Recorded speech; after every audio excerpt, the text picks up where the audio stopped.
civilian space agency. Well, I was born of my mother in the East Bronx.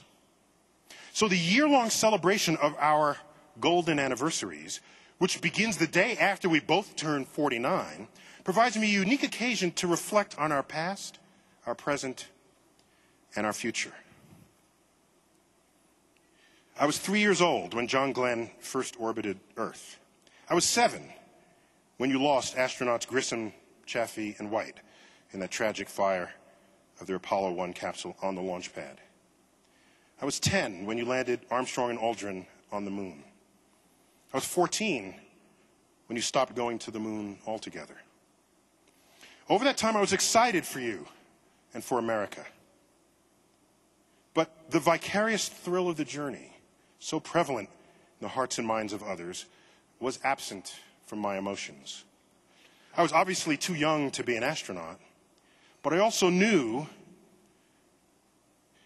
that my skin color was much too dark for you to picture me as part of this epic adventure. Not only that, even though you were a civilian agency, your most celebrated astronauts were military pilots, at a time when war was rapidly losing its popularity and support. During the 1960s, the civil rights movement was more real to me than it surely was to you. In fact, it took a directive from Vice President Johnson in 1963 to force you to hire black engineers at your prestigious Marshall Space Flight Center in Huntsville, Alabama. I found the correspondence in your archives.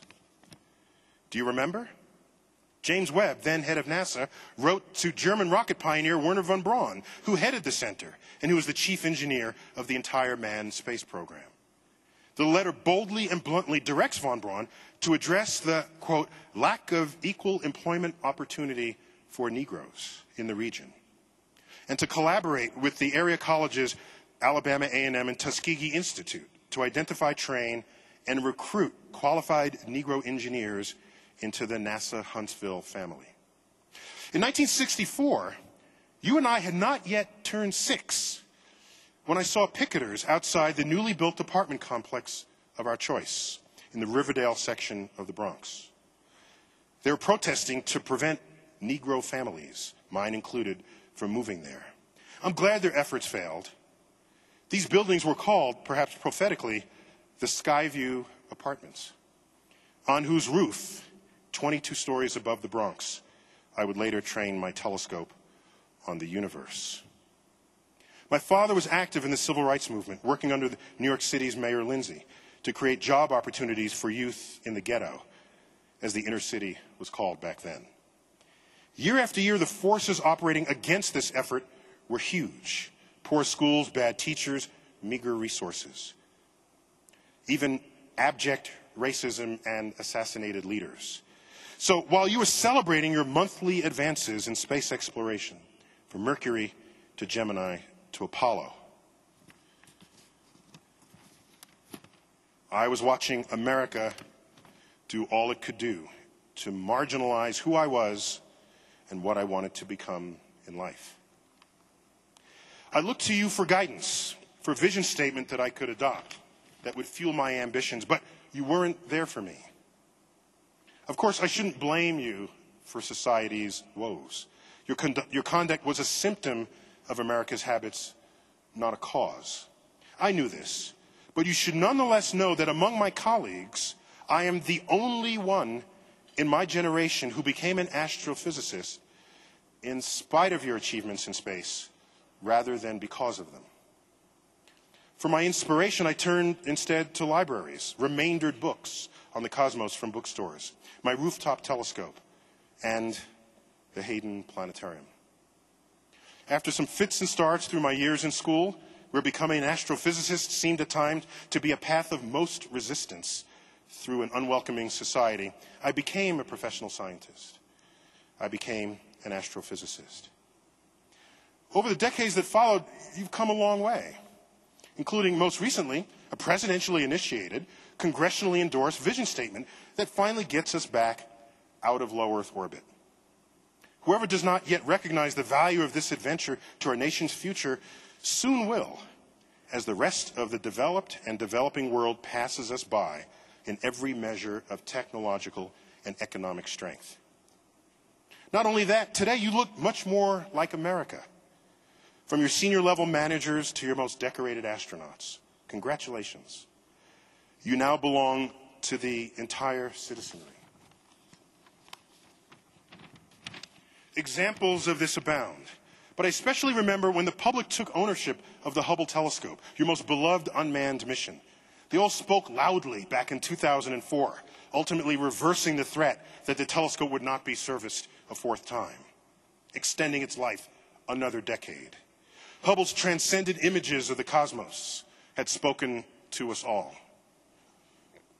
as did the personal profiles of the shuttle astronauts who deployed and serviced the telescope, and the scientists who benefited from the data stream. Not only that, I've joined the ranks of your most trusted, as I serve dutifully on your prestigious advisory council. I came to recognize that when you're at your best, nothing in this world can inspire the dreams of a nation the way you can. Dreams fueled by a pipeline of ambitious students, eager to become engineers, scientists, and technologists in the service of the greatest quest there ever was. You've come to represent a fundamental part of America's identity, not only to itself, but to the world. So as we both turn 49 and begin our 50th trip around the sun, I want you to know that I feel your pains and share your joys, and I look forward to seeing you back on the moon. But don't stop there. Mars beckons, as do destinations beyond.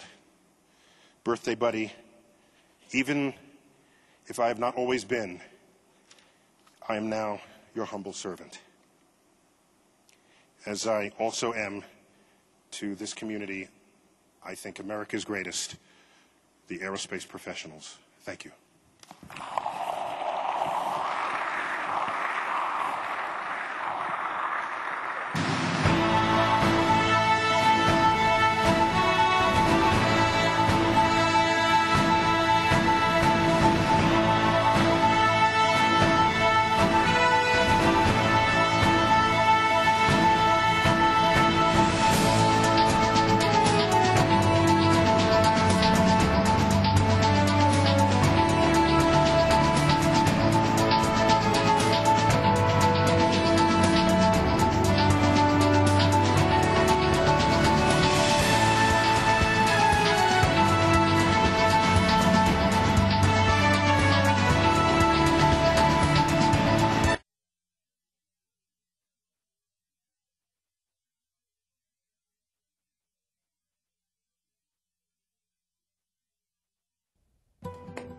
Is your TV ready for digital? Hello, I'm Chairman Kevin